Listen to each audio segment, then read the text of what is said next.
मुझ मंगलमय संत समाज धर्मानुरागी सज्जनों,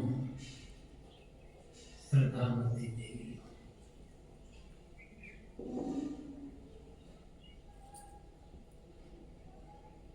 एक लड़का अपने पिता के साथ सड़क किनारे खड़ा हुआ था। उसने देखा कि एक आदमी को घेर करके 5 सिपाही ले जा रहे थे। आदमी 5 सिपाही के घेरे में थे। लड़के ने अपने पिता से पूछा, पिताजी ये कौन आदमी है, इसको सिपाही घेर कर ले जा रहे हैं? कि बेटा ये मुख्यमंत्री है हमारे प्रदेश का और सिपाही इनकी सुरक्षा में है और इसलिए सुरक्षा में 5 सिपाही में घेर करके चल रहे हैं। दोनों पिता पुत्र वहीं किसी प्रतीक्षा में खड़े थे, खड़े रहे। थोड़ी देर बाद देखा कि फिर एक आदमी को 5 सिपाही घेर करके ले जा रहे थे। लड़के ने पूछा कि पिताजी क्या ये आदमी भी मुख्यमंत्री है? किसी भी तो 5 सिपाही घेर करके ले जा रहे हैं। बेटा ये मुख्यमंत्री नहीं, ये तो बदमाश है, कैदी है। ये कैदी भाग न जाए कह करके इसी पैसे घेर करके ले जा रहे हैं। तो लड़के ने पूछा, पिताजी बात मेरी समझ में नहीं आई। पहले वाले आदमी को भी 5 सिपाही घेर कर ले जा रहे थे, आपने कहा वो मुख्यमंत्री है। इस आदमी को भी घेर कर 5 सिपाही ले जा रहे कहते हैं ये कैदी बदमाश है। दोनों में अंतर क्या है? सिपाही कर ले रहा है। तो उसने कहा, बेटा पहला आदमी जो मुख्यमंत्री था, सिपाही उसके अधीन थे।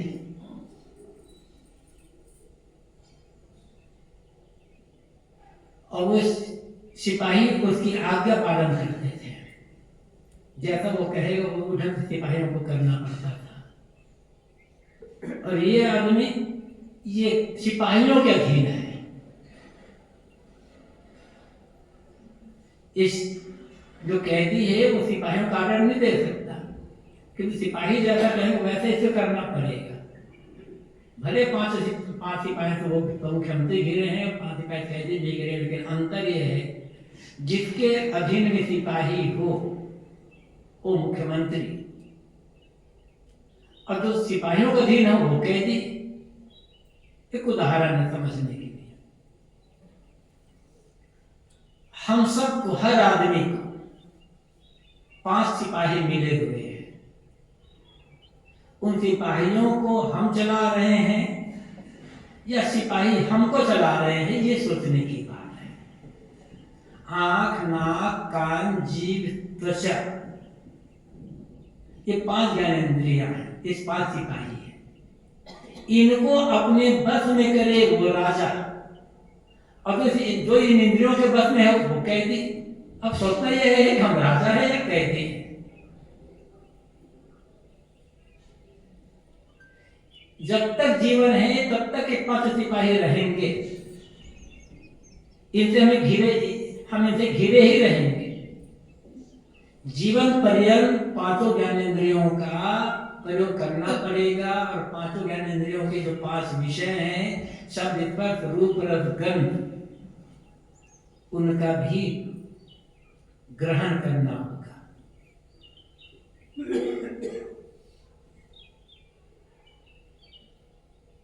आंखें हैं तो सामने रूप दिखाई पड़ेगा ही पड़ेगा। कान है शब्द तो सुनाई पड़ेंगे। नाक है तो गंध का ज्ञान होगा ही होगा। जो कुछ खाते हैं सब में स्वाद है, तो जीवा तो स्वाद रस लेगी। और त्वचा तो ठंडी, गर्मी, कठिन, कोमल, शीत, उष्ण का अनुभव तो होगा ही होगा।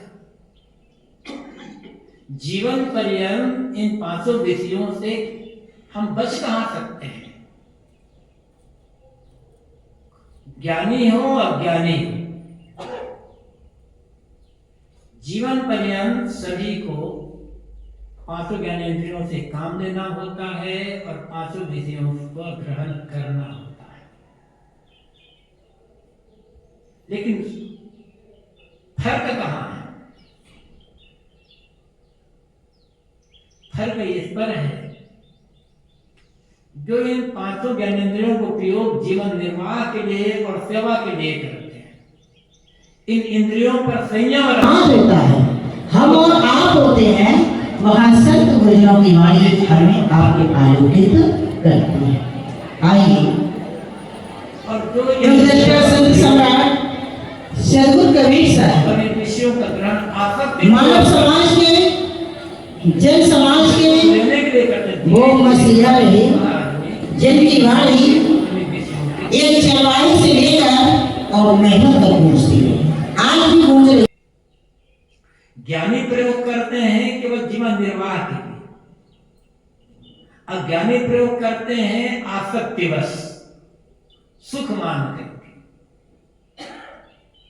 और जितना सुख मानते चले गए उतना बंधन दुष्ट होता गया, क्योंकि उतनी आसक्ति होती चली गई किसी भी विषय। शब्द स्पर्श रूप रस गंध, ये 5 विषय हैं और इन 5 विषयों के अंतर्गत पूरा संसार आ जाता है, कुछ बचता नहीं।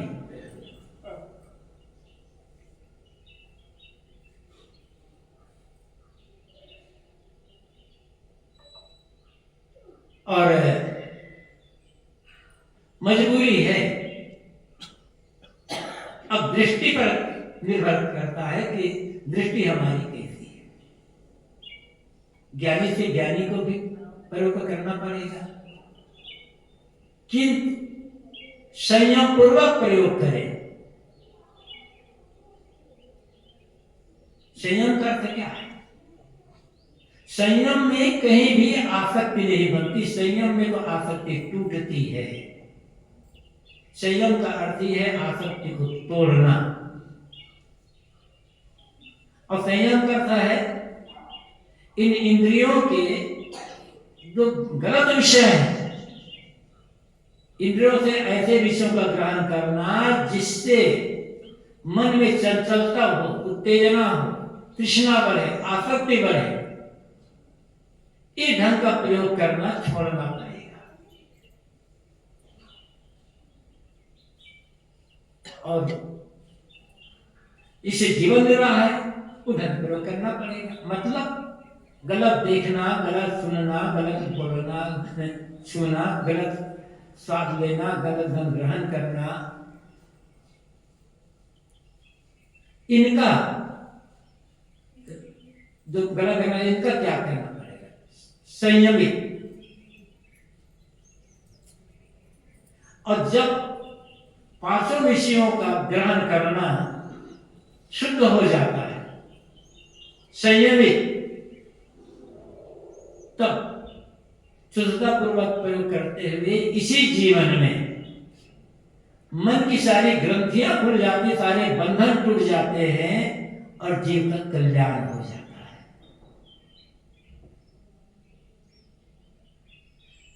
बिना संयम के, चाहे वो गृहस्थ हो चाहे वो विरक्त हो, गृहस्थ भी इन 5 ज्ञानेंद्रियों का जितना संयम पूर्वक उपयोग करेंगे उतना तन से भी स्वस्थ रहेंगे और मन से भी स्वस्थ रहेंगे। यदि इन विषयों का ग्रहण असंयमी ढंग से करते हैं तो तन भी रोगी होता है और मन भी रोगी होता है। दुख, बंधन, पीड़ा, ये सब बढ़ते चले जाते हैं। और संयमित ढंग से प्रयोग करते हैं तब बंधन, पीड़ा, दुख ये सब घटते जाते हैं, घटते घटते पूरा का पूरा घट जाता है और जी का कल्याण हो जाता है। छांदोग्य उपनिषद में नारद को आत्मज्ञान उपदेश देते हुए सनत कुमार ने बीच में एक श्लोक कहा है, आहार शुद्धौ सत्व शुद्धि, सत्व शुद्धौ ध्रुवा स्मृति, स्मृति लंघै सर्वग्रंथि नाम विप्रमोक्ष। आहार के शुद्ध हो जाने पर अंतःकरण शुद्ध होता है। सत्व अंतःकरण, सत्व का जीव भी होता है, लेकिन यहां अंतःकरण मन हृदय। आहार शुद्ध हो सत्व शुद्धि, आहार के शुद्ध होने पर सत्व अंतःकरण शुद्ध होता है। अंतःकरण शुद्ध हो जाने पर स्मृति दृढ़ होती है, और स्मृतियों की दृढ़ हो जाने पर सारी ग्रंथियों का मोक्ष हो जाता है, सारी ग्रंथियां टूट जाती है और जीव का कल्याण हो जाता है। यहां कहा गया कि आहार शुद्ध हो, आहार शुद्ध होना चाहिए। तो आहार क्या है? आहरण करना, खींचना, पकड़ना, ग्रहण करना आहार है। आंख से हम रूप का आहार लेते हैं, कान से शब्द का, नाक से गंध का, जीवा से स्वाद का और त्वचा से स्पर्श का आहार लेते हैं। केवल मुख से खाते हैं वही आहार नहीं है। पांचों ज्ञानेंद्रियों से हम जो कुछ भी ग्रहण करते हैं सब आहार है। अब जो जीवा का आहार है स्वाद, भोजन, भोजन तो खाते ही हैं।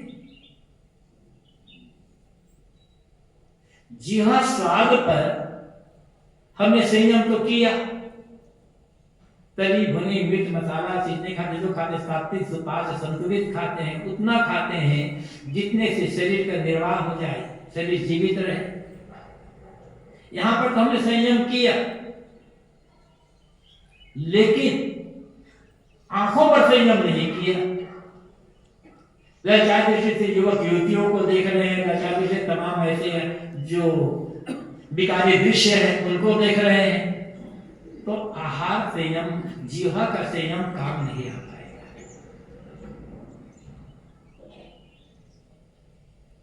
कान का जो आहार है शब्द सुनना, किसी की निंदा सुनने पर हमें आनंद आ रहा है, किसी की बुराई सुनने में आनंद आ रहा है, अश्लील गीत गाना सुनने में आनंद आ रहा है, तो खाली जीवा के साथ पर संयम कर लिए तो काम बन जाएगा क्या? गंध की आसक्ति लोगों ने बताया कम होती है, कुछ लोग होते हैं जिन्हें गंध की आसक्ति होती है, दुर्गंध से सब बचते हैं, समान गंध लेते हैं। त्वचा का आहार है स्पर्श, ठंडी गर्मी स्पर्श है, लेकिन कुत्सित भावना से हम युवक युवतियों का स्पर्श कर रहे हैं, अपने शरीर के जो विकारी इंद्रियां उनको ग्रहण कर रहे हैं, तो क्या ये आहार, मुख का आहार कर संयम करना काम आएगा क्या? पांचों ज्ञानेंद्रियों का जो आहार है, पांचों ज्ञानेंद्रियों का जो विषय है, सब पर संयम करना पड़ेगा, सब शुद्ध होना चाहिए, तब अंदर की ग्रंथियां कटेगी। केवल एक इंद्रिय का आहार शुद्ध हुआ तो उतने से काम नहीं बनने वाला है। एक इंद्रिय का आहार दूसरे इंद्रियों के आहार को प्रेरणा देता है, उसे बल मिलता है।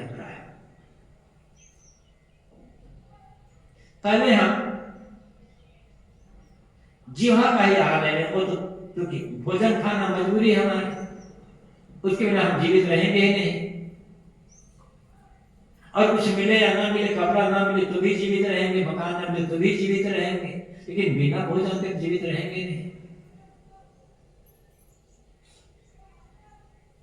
और आहार पर संयम करना भी सहज नहीं है सबके लिए। आज एक चीज ध्यान रखें, किसी भी, यद्यपि गलत चीज, सड़े गली चीज खाना तो गलत है ही, जो भी खाएं, स्वाद तो सब में है। सूखी रोटी भी आप खाएंगे, क्यों सूखी रोटी, नमक मिलाइए, ना सब्जी, ना दाल, ना ये, ना कुछ नहीं। आप सूखी रोटी खाकर देखें, सूखा भात खाकर देखें, उसमें भी अपना एक स्वाद है।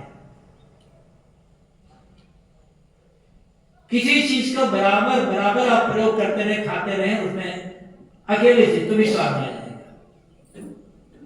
एक संत ने लिखा, मैंने इसमें सोचा कि मुझे अपने स्वाद पर संयम करना होगा, तो पहले इतनी बड़ी चीज मिर्च, मसाला, खटाई, मिठाई, इनका त्याग किया, सूखा भोजन खाने लगा, लेकिन उसमें भी मुझे स्वाद आने लगा। उसमें स्वाद तो होता ही, उसमें भी स्वाद आने लगा, तो भोजन मात्र का त्याग कर दिया। सूखा चना खाने लगा, कुछ दिन बाद सूखा चना में भी स्वाद आने लग गए। सूखा चना भी स्वादिष्ट होता है, आप खाकर देखें। फिर उसका भी त्याग किया, तो पेड़ों की पत्तियां चबाकर खाने लगा, कुछ के अलग अलग पेड़ के। कुछ दिन में उसका भी स्वाद आने लगा, उसमें भी आसक्ति होने लगी। तो फिर उन्होंने कहा, मैं फिर कुछ दिन बाद केवल नीम की पत्ती चबाने लगा। कुछ दिन, 15 दिन बाद नीम की पत्ती मीठी लगने लग गई। ये जीवा, ये बहुत चालाक है ये। तो जो भी खाना है स्वाद के लिए नहीं, केवल पेट भरने के लिए खाना। अब क्या है उस समय वो देखें। ये दृष्टि बनाने, जब जो भी खाना हो, भोजन को दवा समझ करके खा। भोजन औषध है भूख रोग को दूर करने के लिए। चाहे आप हलवा, पूरी, खीर, मिठाई, आप वो भी समझ लो, ये जो भी लगा। जैसे दवाई कड़वी भी होती है, मीठी भी होती है ना। सारी दवाइयां कड़वी तो होती नहीं, दवाइयां मीठी भी तो होती है। लेकिन दवाई चाहे जो दवा कड़वी होती है उसके लिए द्वेष नहीं होता, और जो दवा मीठी होती है उसके लिए राग नहीं होता, प्रेम नहीं होता। उतना खाते हैं जितना डॉक्टर ने कहा है। ऐसे ही चाहे सूखा भोजन आ जाए, सूखी सब्जी आ जाए, सूखी रोटी आ जाए, सूखा भात आ जाए, चाहे घी वाला ढाल कर आ जाए, तब यहाँ मिष्ठान आ जाए, समझ लो ये दवा है। उतना खाना है भूख रोग जिससे से दूर हो जाए। फिर आसक्ति नहीं बनी, फिर तृष्णा नहीं बनी, फिर अमुक चीजें मिलना चाहिए। शरीर की प्रकृति के अनुकूल हो, बस उसमें भी अपनी कमाई का हो, ईमानदारी पर अपनी कमाई का हो, या फिर किसी द्वारा श्रद्धा से दिया गया। आहार शुद्ध का मतलब खाली वह नहीं है कि मिर्च, मसाला, तेल, घी से हम रहे तो अपना आहार शुद्ध हो जाएगा। छीन करके खाएंगे, लूट करके खाएंगे, किसी पेट पर लात मार कर खाएंगे तो हमारा आहार शुद्ध नहीं होगा। ईमानदारी की कमाई हो, सत्तापूर्ण कमाई हो, या किसी द्वारा प्रेम से, श्रद्धा से, आदर से दिया हुआ हो, इन बातों का ध्यान रखेंगे तो हमारा आहार शुद्ध हो जाएगा। वेद में एक बड़ा सुंदर मंत्र आया है, इसे मंत्र ठान नहीं हो रहा है। पूछा गया है, अन्न को तुम खाते हो या अन्न तुम्हें खाता है? अब सोचे, अन्न को हम खाते हैं या अन्न हमें खाता है? यदि अन्न को मतलब भोजन कुछ भी हो, अन्न को हम, भोजन को हम सिर्फ पेट भरने भूख दूर करने के लिए खाते हैं, तो मानो अन्न हम खा रहे हैं, और स्वाद के लिए खा रहे हैं, तब अन्न हमको खा रहा है। यदि वही बीमारी बन जाएगी। भोजन अमृत है, लेकिन भोजन जैसा जहर भी नहीं मिलेगा यदि गलत धंधे खाते हैं तो। ये आहार शुद्ध है। देखना तो है, पर किताब पढ़ेंगे, देखकर पढ़ेंगे। आप बैठे हैं, दिखाई पड़ रहा है, माइक दिखाई पड़ रहा है, कैमरा दिखाई पड़ रहा है, सब दिखाई, देखना तो है।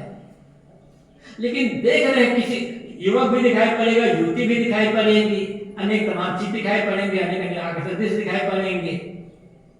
लेकिन देखते समय मन में भावना क्या है, किस भावना से देख रहे हैं? अनेक युवतियां हैं, आप बहन को भी देखते हैं, बेटी को भी देखते हैं, माँ को भी देखते हैं, सुंदरी से सुंदरी युवती है। देखते समय माँ बहन पुत्री की दृष्टि है या एक कामनी की दृष्टि है? कामनी दृष्टि देखोगे तो कभी रुक का जो आहार है, नेत्र का आहार कभी शुद्ध नहीं होगा, कभी मन चंचल नहीं, कभी मन स्थिर होगा ही नहीं। युवतियां स्त्रियां पिता पुत्र भाई दृष्टि से देख रहे हैं या एक कामी पुरुष के रूप में देख रहे हैं? सोच, देखना दिखाई तो पड़ेगा, पट्टी तो नहीं बांधा जा सकता, और पट्टी बांधने तो फिर काम चल जाएगा, सोच नहीं। जानबूझ करके पट्टी बांधना कभी हितकर नहीं होता है, हमेशा खतरनाक होता है जानबूझकर पट्टी बांधना। कहानी के अनुसार धृतराष्ट्र जन्म के अंधे थे, दिखाई नहीं पड़ता था। गांधारी से शादी हुई, गांधारी ने सुना कि मेरा होने वाला पति जन्म के अंधे हैं, उन्होंने आंख पर पट्टी बांधी, आंख होते हुए भी वो अंधी हुई। परिणाम क्या हुआ? पुरुषों जैसा बेटा पैदा हो गया। कौरव का विनाश गांधारी देखती होती ना तो अपने बेटे को रोक तो सकती थी, वो तो देख नहीं रहा था धृतराष्ट्र। तो हम आंख मतलब जानबूझकर पट्टी बांध लेते हैं ना, इतने से थोड़े कि हमारा मन पट्टी बंध जाएगी। आंखों में पट्टी बांधोगे ना, मन पर तो पट्टी तो नहीं बांध सकते। कितने आंख के अंधे हैं? क्या उनकी काम वासना खत्म हो गई, क्या उनकी या लोभ वृत्ति खत्म हो गई, या कुछ और अन्य वृत्तियां हैं, ईर्ष्या द्वेष की वृत्ति खत्म हो गई क्या? या जो बोलते हैं क्या बोलना खत्म हो गया क्या? केवल आंख से पट्टी बांधने से नहीं होगा, आंख पर पट्टी बांधना, लेकिन वो संयम की पट्टी बांधे, ये कपड़े की पट्टी नहीं। पट्टी बांधना ही है तो संयम की पट्टी बांध ले। केवल कपड़े की पट्टी बांधेंगे तो इंद्रिया चंचल बनी ही रह जाएगी, और संयम की पट्टी बांध ले तब तो कामे बन जाएगा। तो आंख जब देख रहे हैं, कैसे देख रहे हैं, किस भावना से देख रहे हैं? किसी का मकान ही देखे, किसी का सुंदर मकान है, किसी की बड़ी सुंदर गाड़ी है, किसी की बड़ी प्रतिष्ठा समाज में हो रही है, और देख करके ललचा गए, मतलब आहार हमारा गलत हो गया। किसी की बड़ाई देखते, किसी की बड़ाई भरी सभा में हजारों लाख की भीड़ में किसी का सम्मान हो रहा है, और वो व्यक्ति का सम्मान हो रहा है, वो व्यक्ति आपको दुश्मन है, उस सम्मान को देख करके मन में जलन हो गई तो आहार गलत हो गया। इसलिए बड़ी सावधानी थी, जो कहा गया है आहार शुद्ध हो, केवल जीवाला नहीं है। लज्जा दृष्टि से देख रहे हैं, भावनात्मक दृष्टि से देख रहे हैं, या द्वेष की दृष्टि से देख रहे हैं, किस दृष्टि से देख रहे हैं? यदि जिसे शत्रु मानते हैं, जो आपके साथ हमारे साथ शत्रुता का व्यवहार कर रहा है, वो सामने पड़ गया, और सामने पड़ते ही क्रोध आ गया, तो हमारा रूप का आहार गलत हो गया। सामने पड़ा, दिखाई पड़ा, अंदर से यह भाव हुआ कि व्यक्ति का कल्याण हो जाए, व्यक्ति में अनेक अच्छाई है, तो ये रूप का आहार सही में जाए, फिर ये आहार गलत नहीं होगा। ऐसे कान के लिए क्या सुनने वाला, ज्ञान की बातें सुनने में कि दूसरे प्रशंसा सुनने में अच्छा लगता है, या संसारी राग रंग विषय विकार की बात, दूसरे निंदा बुराई की बात सुनने में अच्छा लगता है? सुनना तो है, सुनाई तो पड़ेगा। सब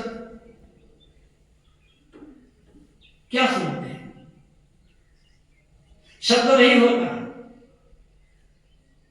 चोट लग जाती है कभी, और चोट अच्छी भी लगती है, बुरी भी लगती है।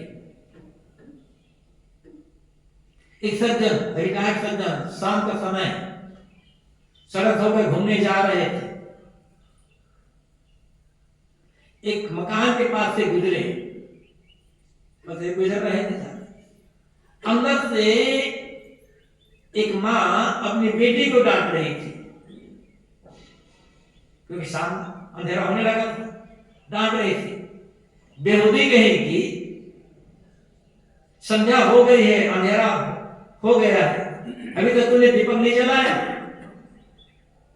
ये आवाज उस रिटायर्ड सज्जन के कानों में पड़ी, चौंक गए,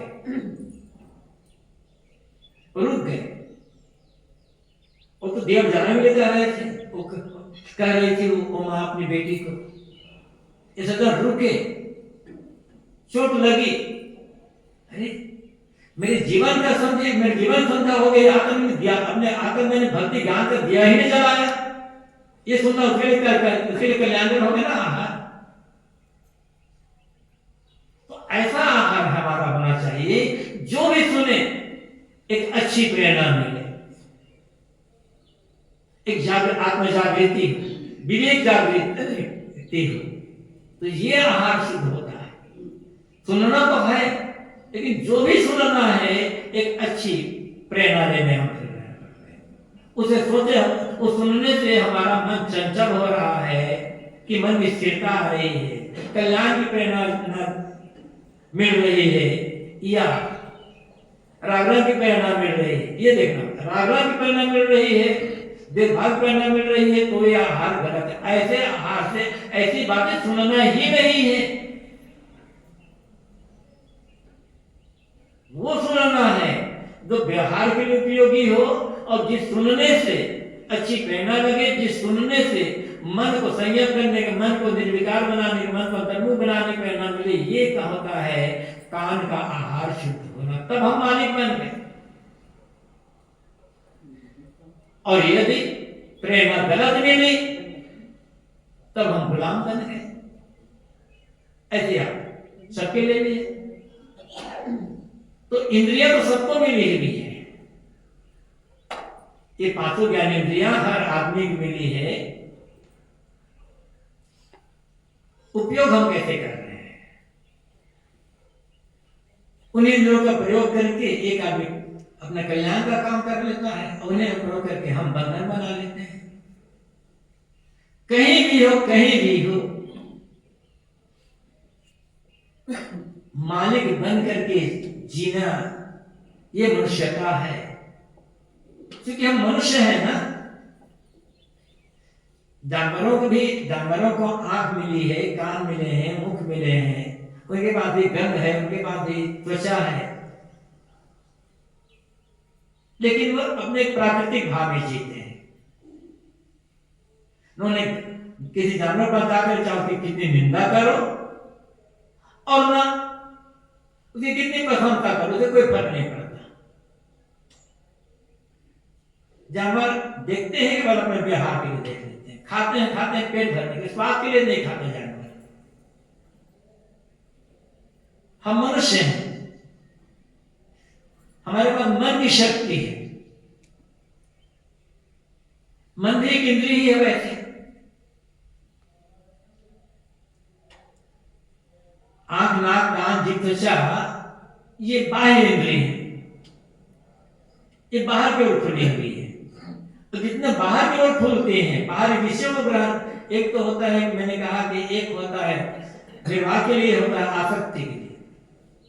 तो यदि मन गलत है, मन की प्रेरणा गलत है इंद्रियों के लिए, तो गलत हो जाएगा।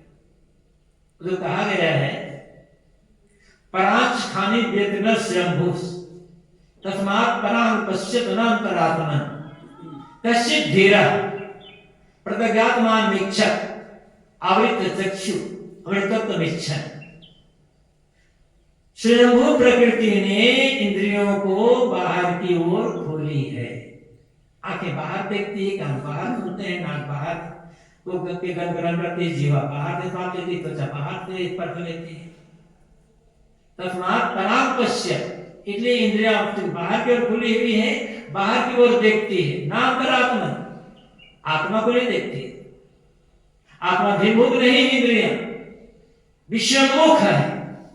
और इंद्रियों का विषयोन्मुख होना यही भवबंधन का कारण बनता है। और इंद्रियों का आत्मोन्मुख बनना, ज्ञानोन्मुख बनना, ये मोक्ष का कारण बनता है। तो इंद्रियां बाहर की ओर खुली हुई हैं, इसलिए बाहर को देखती है। ये तो ऋषि कहते हैं कश्चित धीरा, कोई धीर, धीर मतलब विवेकी ज्ञानी। धीर का मतलब धैर्यवान भी होता है, जो हर काम में धीरज रखता है, लेकिन संस्कृति में धीर का अर्थ होता है विद्वान ज्ञानी। कच्चित धीरा, कोई ज्ञानी पुरुष, आवृत चक्षु, या चक्षु मतलब आंख नहीं है, मतलब सारी इंद्रियों को प्रत्यग्यात्मामीक्षक, इंद्रियों अपनी इंद्रियों को बंद करके प्रत्यक आत्मा, जो भीतर आत्मा बैठा है उसको देखकर, क्यों? अमृतत्व इच्छा, अमरता की इच्छा लेकर। कोई ज्ञानी अमरता की इच्छा लेकर के इंद्रियों को बंद करके, मतलब इंद्रियों को संयमित करके अपनी आत्मा को देखता है। और जब इंद्रियों को अंतर्मुख कर लिया, आत्मोन्मुख कर लिया, वो मालिक बन गया, बादशाह स्वामी बन गया।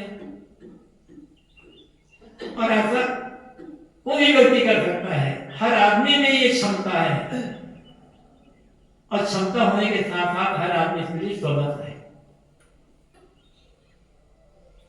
तो ये 5 सिपाही हमें मिले हुए हैं, और 5 सिपाहियों से हम घिरे रहेंगे जीवन भर। किस रूप में घिरे हुए हैं? हर व्यक्ति को अपने अपने सोचने का, दूसरे को नहीं देखना है कि कौन इंद्रियों को गुलाम है, अपनी गुलामी को समझना है। कहीं ऐसा तो नहीं है कि मैं इंद्रियों की गुलामी कर रहा हूं, दूसरा व्यक्ति इंद्रियों की गुलामी कर रहा है, उससे हमारा क्या नुकसान हो जाएगा? और दूसरा व्यक्ति मान लो इंद्रियों पर स्वामी बन गया, तो हमारा लाभ क्या हो जाएगा? हमारा नुकसान तो तब है जब हम इंद्रियों के गुलाम बन जाए, इंद्रियां हमें चलाने लग जाए, इंद्रियों के जो विषयों के आसक्ति में पड़ जाए, और दुख पाते हुए भी उन्हीं विषयों को ग्रहण करते रहे, वही काम करते रहे। नुकसान हमारा इसमें है। दूसरा व्यक्ति संयमी जीवन जी रहा है, अपने इंद्रियों का मालिक बन चुका है, हमारे कलाम से नहीं होता। हम जब इंद्रियों के मालिक बन जाए, अपनी इंद्रियों के, हम इंद्रियों को अपने हिसाब से चलाएं, तो बस फर्क वही है। फर्क कहाँ है? दिशा। सारी चीजें वही रहेगी, वही शरीर है, वही आंख नाक कान है, वही सब कुछ है। फर्क कहां पड़ता है? दिशा कैसी है? श्री रामदास साहब ने कहा है, फेर परा ने तत्व में नहीं इंद्रिय के माई, फेर परा कुछ बूझ में सो निर्वाहित नाय। ज्ञानी और अज्ञानी, संसारी और सन्यासी, दोनों के शरीर में लगे हुए जो तत्व हैं, मिट्टी पानी आग हवा, इनमें कोई अंतर नहीं। उन्हें मिट्टी पानी आग हवा से ज्ञानी का शरीर बना, उन्हें का ज्ञानी का, उन्हें से संसारी का, उन्हें का सन्यासी का, अलग अलग नहीं। नहीं निर्माय, वही 5 ज्ञानेंद्रियां ज्ञानी के पास है, वही अज्ञानी के पास है, वो संसारी के पास है, वो सन्यासी के पास है। तो बाहर से तो ये कैसे दिखाई पड़ते हैं सब, अंतर तो कुछ नहीं है। तो अंतर कहां है? फेर परा कुछ बूझ में, समझ में, सोचने तरीके में अंतर हुआ। एक ने इंद्रियों पर अच्छी तरह सोच करके विवेक पूर्वक करना शुरू कर दिया और सन्यासी हो गए, कल्याण मार्ग वाले भी हो गया, करके कल्याण का काम कर लिया। एक ने इंद्रियों का प्रयोग भाषात्मक पूर्वक किया, वो संसारी बन गया, और जितना जीवन बढ़ता गया बंधन को पुष्ट करता चला गया। तो समझ सही होने की आवश्यकता है। और मैंने कहा कभी साहब भी कह रहे थे ये बात, इंद्रियों को हम न तो देते, लेकिन बीच में है मन संयमित है तो इंद्रियां संयमित हुई। लेकिन ये भी समझना होगा, जितना जितना इंद्रियों का संयम बढ़ता जाएगा उतना उतना मन संयमित होता जाएगा, और जितना जितना मन संयमित होगा उतना उतना इंद्रियां संयमित होगी। दोनों एक दूसरे को सहयोग करने वाले हैं, एक दूसरे के काम में बाधा डालने वाले भी हैं और सहयोगी करने वाले हैं। गलत देखना, गलत सुनना, गलत खाना, गलत छूना, यदि छूट गए तो मन को संयम करने में तो सहयोग मिलेगा ही मिलेगा, और मन ने गलत सोचना शुरू कर दिया तो इंद्रिया फिर बिगड़ जाएगी। मन का सोचना संयमित है तो इंद्रियों पर संयम अपने आप हो जाएगा। इसलिए इंद्रियों को भी संयमित करना है और मन को भी संयमित करना है। सोच अच्छी बनाने की आवश्यकता है। अच्छी सोच हर दिशा में कल्याणकारिणी होती है। और जिस आदमी की सोच बिगड़ गई मतलब जीवन ही बिगड़ गया। तो अच्छी सोच के लिए अच्छी संगति, संगत भली भली बुद्धि हुई, ओसी संगति मूलहुत हुई। संगत अच्छी है, बुद्धि अच्छी बनेगी, बुद्धि अच्छी बनेगी, सोच अच्छी बनेगी, और सोच अच्छी बनेगी तो जीवन के सारे क्रियाकलाप अच्छे बन जाएंगे, और क्रियाकलाप अच्छे होंगे तो धीरे धीरे हम कल्याण मार्ग आगे बढ़ जाएंगे। और सोच यदि गलत है तो क्रियाकलाप गलत होंगे, फिर धीरे धीरे हम बनते चले जाएंगे। तो खास बात इतना ही है, ये 5 सिपाही हमें मिले हुए हैं, हम इनका प्रयोग तो करें किंतु इनके वशीभूत ना हो। इन 5 को हम संयम में रख, संयम की डोर में बांध कर अपने वश में करें तो ये 5 हमारे कल्याण में सहयोगी बन जाएगी, और हम अपने जीवन के हम मालिक बन करके जिएंगे, और इसी जीवन हम कल्याण का काम भी पूरा कर सकेंगे। आपका बहुत बहुत धन्यवाद। अपने मालिक के